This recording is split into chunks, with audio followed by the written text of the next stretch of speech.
Trump की कामयाबी में और कैमला हैरिस की नाकामी में जो फैक्टर्स हैं, उसमें सबसे बड़ा फैक्टर ये है कि बिलियनर्स जो हैं वो कैमला हैरिस के साथ थे सबसे ज़्यादा, 85 इन नंबर्स। और दूसरी तरफ 55 लोग, इलॉन मस्क भी उसमें एक शामिल है जिसने बहुत ज़्यादा दौलत लुटाई है इस इलेक्शन के लिए। यहूदी 80% वोट कैमला हैरिस, और फिर 20% ही कहेंगे ट्रंप को। अमेरिका जो बनाता है वो बाकी दुनिया कम ही बनाती है। वो बड़ी बड़े जहाज़ बनाता है, वो बड़ी बड़ी गाड़ियाँ बनाता है, वो फार्मास्यूटिकल्स में है, उसके यहाँ टेक्नोलॉजी है, लेकिन क्या वजह है कि वो चाइना का मकरूज़ है। अडयाला जेल में कैद इमरान खान साहब ने 3 अहम रहनुमाओं को मुलाकात की दावत दी और उनमें जमीयत उलमाए इस्लाम के सरबराह मौलाना फजलुर रहमान, पख्तूनख्वा मिली अवामी पार्टी के महमूद खान अचकज़ई और बलूचिस्तान नेशनल BNP के मैंगल ग्रुप के अख्तर मैंगल, इन तीनों को उन्होंने कहा कि आप मुझसे मिलें जेल में, और मौलाना को कहा कि आप आएँ, मैं आपको बताऊंगा कि मैं आपकी मुखालफत क्यों करता रहा और मैंने जिस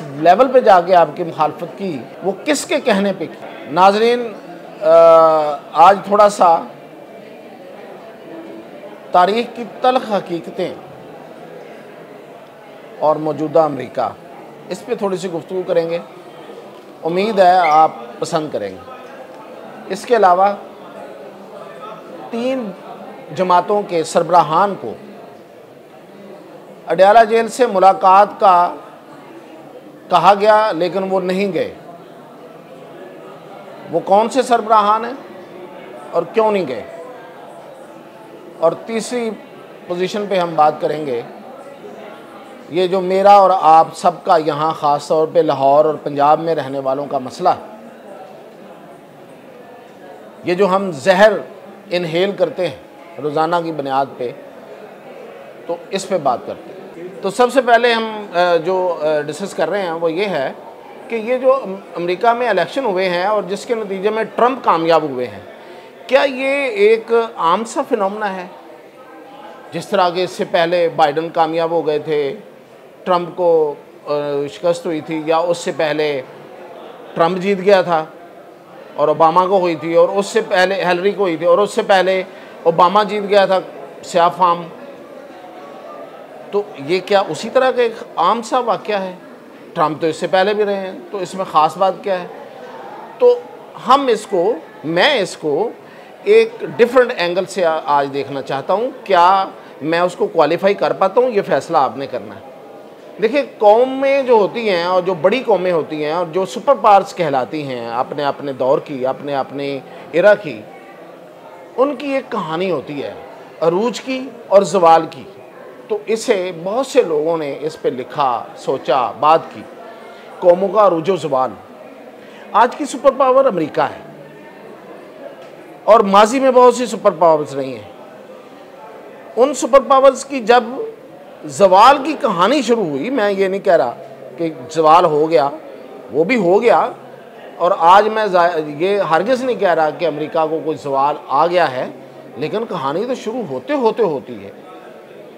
तो इसको थोड़ा मैं जायज़ा लेना चाह रहा हूँ कि देखें, जो हमें पता है वो ये है, बहुत एंशिएंट सुपर पावर्स की तरफ या तहजीबों की तरफ नहीं जाते, लेकिन अगर हम देखें तो यूनानी जो एम्पायर थी, उसके बाद रोमन एम्पायर थी, फिर बेजेंटाइन वही बनी बाद में, बेजेंटाइन एम्पायर थी, और फिर इसके अलावा पर्शियन एम्पायर थी।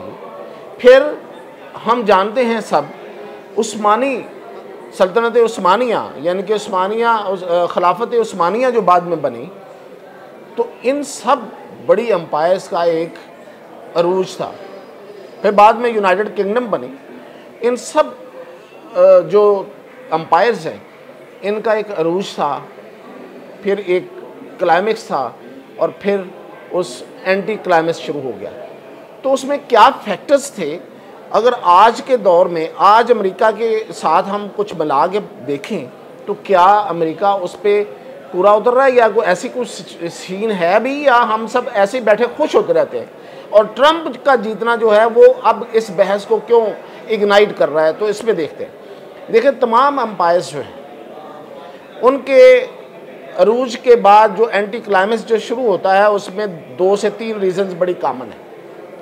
एक ये कि वो जो सोसाइटी होती है वो अपनी बाहर, यानी कि उससे बाहर जो दुनिया है, एक तो उसका अपना एक दायरा है, उससे बाहर जो दुनिया है वो उससे ज़्यादा स्ट्रांग होना शुरू हो जाती है।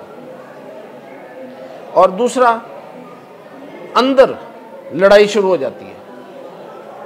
जो स्टेक होल्डर्स हैं, जो पिलर्स होते हैं स्टेट के, उनके दरमियान एक कशमकश का सीन आ जाता है। और फिर इसके नतीजे में जो अवाम होते हैं उनको ताकत मिलना शुरू हो जाती है। ये 3 बड़ी निशानियां रही हैं। सल्तनत उस्मानिया या यूनाइटेड किंगडम दोनों को देख लें। सल्तनत उस्मानिया किस दौर में क्या थी, 2/3 ऑफ द वर्ल्ड वो रूल कर रहे थे, लेकिन उससे बाहर जो क्रिस्टनडॉम था, जो ईसाई दुनिया थी, वहाँ पे क्या हो रहा था, तरक्की हो रही थी, इल्मियत की एक लहर चली हुई थी, एक तहरीक थी, रेनेसां चल रहा था वहाँ पे, और ये बेखबर थे, जानबूझ के बेखबर थे, और वो उस तरक्की से आंखें मोड़े हुए थे। तो फिर सवाल आ गया।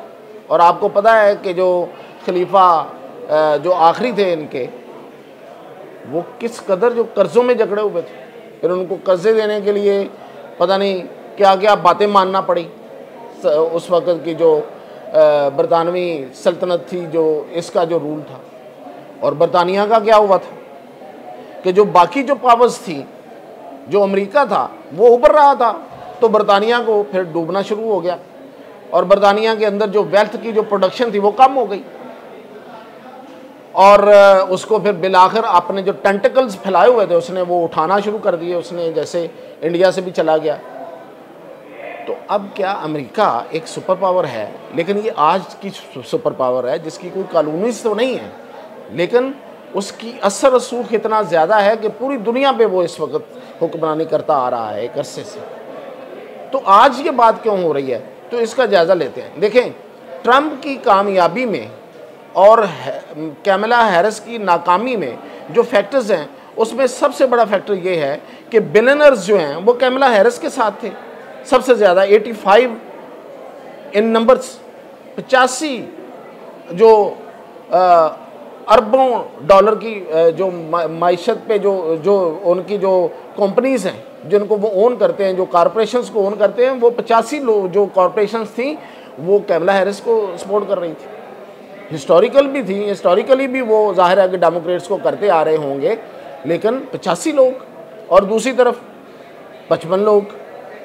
इलॉन मस्क भी उसमें एक शामिल है जिसने बहुत ज़्यादा डॉलर लुटाई है इस इलेक्शन के लिए। तो ये एक बड़ा फ़र्क है। यहूदी 80% वोट कैमला हैरिस, और फिर 20% ही कहेंगे ट्रंप को, और फिर ये कि अवाम की बड़ी तादाद ने वोट दिया, और वो भी वाइट रेसिस्ट ने दिया। जो स्याह फाम है उन्होंने उस रेशो पे वोट नहीं मिला उसको। हाँ, रेज वोट ज़रूर मिला, मैंने कल भी कहा था, गुस्से का वोट ज़रूर मिला, मुसलमानों का वोट ज़रूर मिला। कलर वोट इधर इसलिए गया थोड़ा सा, या जितना भी गया, कि वो जो बाइडन गवर्नमेंट के होते हुए जो इजराइल मजालिम ढा रहा है उसकी वजह से उसको मिला है। लेकिन देखें, क्या वो जो यहूदी हैं, जो 80% यहूदी हैं, जो अमेरिका में रहते हैं, जो इतने पढ़े लिखे हैं, जो पढ़ाई लिखाई में और तालीम में और एजुकेशन में और दौलत में सबसे आगे हैं, सबको पता है, उनका दिमाग नहीं काम कर रहा था, उनको नज़र नहीं आ रहा था कि ट्रंप तो हार रहा है, हम उस पर क्यों बेट कर रहे हैं, हम वो जुआ क्यों खेल रहे हैं। तो वो नहीं खेलना चाहते थे, वो नहीं उधर पैसा लगाना चाहते थे। पता होगा ये कैसे हो सकता है। वो जो इतनी कॉरपोरेशंस हैं, उनके बिजनेस हैं, कारोबार हैं, वो कोई मतलब ढंब है कि उनको नहीं पता कि ट्रंप जीत रहा है तो उधर जीते की तरफ जाते हैं सारे लोग। कैपिटलिज्म है, कोई नज़रिया तो नहीं है, तो वो नहीं जाना चाहते थे। तो अब अगर नहीं गए तो जो इधर हैं, और ट्रंप जो है वो एक स्टबन आदमी है, एक रिजिड आदमी है, अपने लिहाज से और तरह का बंदा है, वो अड़ जाता है कुछ चीज़ों पे, तो क्या वो उन लोगों के साथ अच्छा सलूक करेगा। तो ये एस्टेब्लिशमेंट ऑलरेडी उसके साथ जो है वो लड़ाई में। तो ये टसल है, ये अंदरून जो अमेरिका के अंदर जो टसल जो इस इलेक्शन के नतीजे में खुल के सामने आई।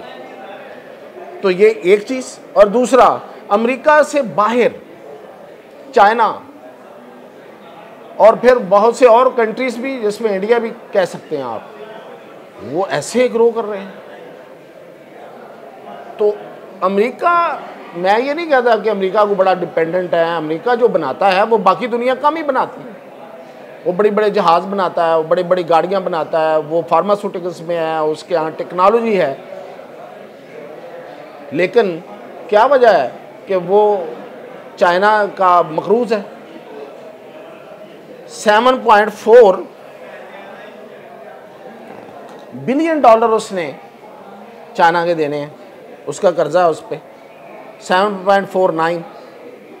और जो उसने जापान का कर्जा देना है वो 1.1 ट्रिलियन है। ये बहुत बड़ी बहस है कि अमेरिका इतना बड़ा मकरूज़ है। और जो वो देखें, हम कर्जा लेते हैं ना पाकिस्तान वाले, तो उसको जब पे करते हैं और जब पे करने के दरमियान हम किस्तें पे करते हैं, और उस दौरान जो उसके ऊपर इंटरेस्ट रेट होता है, जो सूद होता है, वो जब हम पे करते हैं तो वो सबसे बड़ा मसला होता है। तो अमेरिकी तो ये कहते हैं कि इतना बड़ा कर्जा है और इसकी जो सूद की पेमेंट है वो हमारे टैक्सेस से निकाल के देते हैं। तो इस वक्त आपके अमेरिका में जो बड़ी मार्केट है, जो कंज्यूमर मार्केट है, जो फूड है और छोटी जो आइटम्स हैं उसकी जो मार्केट है, जो हर बंदे की ज़रूरत है, वो तो चाइना की है, वो अमेरिका की अपनी तो नहीं है। तो उस पर जनाबे ट्रंप साहब टैक्स लगाने जा रहे हैं। तो ये एक टसल चाइना और अमेरिका की अब इतनी ज़्यादा हो जाएगी उस टैक्स लगाने की वजह से, क्योंकि उससे डेफिनेटली चाइना मुतासर होगा और फिर उसका वो कोई रास्ता निकालेगा। फिर वो बहुत सी और जगहों पे अमेरिका की मुखालफत करेगा, वहाँ पे जहाँ पे वो अब तक नहीं करता। और फिर एनर्जी क्राइसिस, और फिर यूक्रेन की जंग। भाई आप जंग बंद कराने का ऐलान कर चुके हैं ना, तो जंग कैसे बंद कराएंगे? यूक्रेन की जंग क्या यूक्रेन ने शुरू की थी? नहीं, रशिया ने उस पर हमला किया था। तो यूक्रेन क्या कहेगा कि मैं सरेंडर करता हूँ? तो यही एक हल है ना ट्रंप के पास, इसके अलावा क्या हल है? और रशिया जो है वो अगर यूक्रेन उसका हो जाता है तो आगे फिर पोलैंड है और बहुत सी रियासतें हैं, बाल्टिक जो स्टेट्स हैं वो ऑलरेडी उस पर दावेदार है। तो क्या होगा? सुबकी होगी जनाबे ट्रंप साहब की। और फिर एक अंदर में जो एक लड़ाई होगी, जो कि ऑलरेडी जो पिलर्स हैं, स्टेट के पिलर्स, पहले ही जो अंपायर्स होती थी उसमें जो पिलर्स होते थे वो स्टेक होल्डर्स, वो भाई होते थे या कुछ और जो महल के अंदर जो लोग होते थे। अब जो स्टेक होल्डर्स हैं उनकी जाहिर है कि शक्ल बदल गई है, लेकिन हैं तो सही ना। तो वो वहाँ जब वो लड़ते थे और बैरूनी दुश्मन मजबूत हो जाता था, तो आप यहाँ पे अंदर लड़ेंगे और बैरूनी दुश्मन तो है ही मजबूत। तो ये अब कोई ये कहे कि जी रूस के हाथों तो अमेरिका टूट नहीं सका, अब क्या चाइना? यस, रूस के वक्त जो था वो रूस की जो इकोनॉमी थी वो एक कन्फाइंड इकोनॉमी थी, वो दुनिया के साथ कारोबार नहीं कर सके। चाइना ने यही तो मिरेकल दिखाया है कि उसने इंडस्ट्री डेवलप की, अपने लोगों को गुर्बत से निकाला और पूरी दुनिया में छा गया। कहाँ है जहाँ चाइना मार्केट या चाइना टाउन नहीं है किस दुनिया के किस मुल्क में? तो ये फिनोमेना जो है ये ज़वाल की तरफ ये कहानी शुरू हो गई है और इस इलेक्शन ने इन निशानियों को वाज़े कर दिया। ये बात हमने कर ली। अब मैं आपको बताता हूँ कि अडयाला जेल में कैद इमरान खान साहब ने 3 अहम रहनुमाओं को मुलाकात की दावत दी और उनमें जमीयत उलमाए इस्लाम के सरबराह फजलुर रहमान, मौलाना फजलुर रहमान,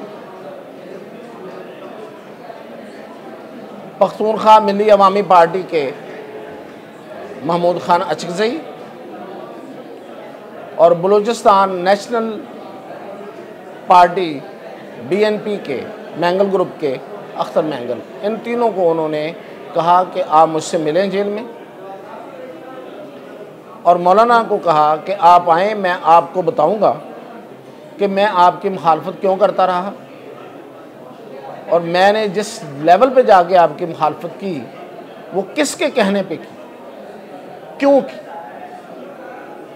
मैं उस पर माफ़ी भी मांगूंगा आपसे और आपको उसकी पूरी वजाहत दूंगा और उस किरदार को वाज़े आपके सामने मैं सामने आपके रखूंगा और बताऊंगा उस किरदार के बारे में जो मुझे ये कहता रहा कि आप मौलाना को निशाना बनाएं। ये पैगाम मौलाना को आया, इसी तरह महमूद खान अचकज़ई को आया कि आप आएँ और मैं आपको बताऊं कि मैंने जो फ़ैसले किए जिसकी वजह से आज जेल में हूं, मैंने क्यों किए और मेरा आगे क्या प्लान है। और मैंगल को कहा कि आप आएँ, मैं आपको बताऊं कि बलूचिस्तान के हवाले से मैं अपने वादे क्यों पूरे नहीं कर सका था और उसमें रुकावट कौन था, तो आगे मैं क्या प्लान रखता हूं। तो इन तीनों रहनुमाओं को ये पैगामात मिले। जाहिर है कि इन तीनों ने गौर किया और जब इन तीनों को मिलने वाले पैगामात का पता दूसरी तरफ लगा तो वहाँ से फिर एक एक वार्निंग आई, जो जाहिर है हर एक के अपने अपने मामलात हैं। मौलाना इतना खुल के और एंडलेस गेम नहीं कर सकते। उनकी सियासत है, वो सियासतदान हैं और वो बड़े तरीके से खेलते हैं। और अचकज़ई साहब जो हैं उन पे कुछ इल्ज़ामात हैं जो कि ज़ाहिर है कुछ मुकदमात की सूरत में मौजूद भी हैं, वो उनके मसले थे। इसी तरह मैंगल साहब पे भी कुछ इल्ज़ामात हैं और वो भी मुकदमात की सूरत में मौजूद थे। तो अब तक ये इतलात हैं कि मौलाना तो चले गए बाहर, उन्होंने कहा मैं वापस आके अपनी पार्टी की शुरा के सामने ये रखूँगा और बाकी दो हज़रात ने हम ही नहीं बरी, इनकार नहीं किया लेकिन हम ही भी नहीं बरी, तो ये मुलाकात नहीं हो सकी। और तीसरा हमारा जो इशू है वो मेरा और आपका है, आम आदमी का है। अमीर लोग तो प्यूरीफायर अपने घरों में लगा लेते हैं और वो जो स्मोक आ रही होती है वो उनकी जो घर की फ़ज़ा है उसको प्यूरीफाई कर देती है, स्मोक को बाहर निकाल देती है और वो हंसी खुशी ज़िंदगी गुजारते हैं। उनकी गाड़ियों में भी प्यूरीफायर होते हैं, उनके दफातर में भी प्यूरीफायर होते हैं। लेकिन मैं और आप कैसे लगाएं, बड़े महंगे हैं, फिर ऊपर से बिजली का ख़र्चा है, तो ना ही हम किसी क्यूब्स में रह सकते हैं, हमें तो अंदर बाहर जाना, मेहनत करनी है। लेकिन ये जो हाल है इस वक्त पंजाब का वो आपके सामने है। और वज़ीर आला पंजाब भी चली गई हैं अपने इलाज के सिलसिले में मुल्क से बाहर, और उनके साथ जो वज़ीर माहौलियात हैं वो भी चली गई हैं। तो इस वक्त एमरजेंसी लाइक सिचुएशन है पंजाब में और लाहौर में, लेकिन हुक्मरान जो हैं वो अपने अपने कामों को, उनकी तरजीह है, इस तरफ किसी ने कोई तवज्जो, मैं इसलिए कहता हूँ कोई तवज्जो कि जो इक़दाम किए गए हैं वो बिल्कुल काफ़ी नहीं, उससे कोई फ़र्क नहीं पड़ रहा। तो जो करना चाहिए था, जो एमरजेंसी सूरत हाल में किया जाता है वो नहीं किया गया, और ना ही कोई आगे कुछ सस्टेनेबल स्टेप्स लेने का मुझे कोई ऐसी चीज़ अगर आपको आई है तो मुझे कमेंट्स में बता दीजिएगा, कुछ नज़र नहीं आया। लेकिन हमारे हुक्मरान जो हैं पंजाब के वो अपने कामों पे चले गए। तो ये अब बात करनी थी, इंशाल्लाह कल और मज़ीद आपको अपडेट देंगे।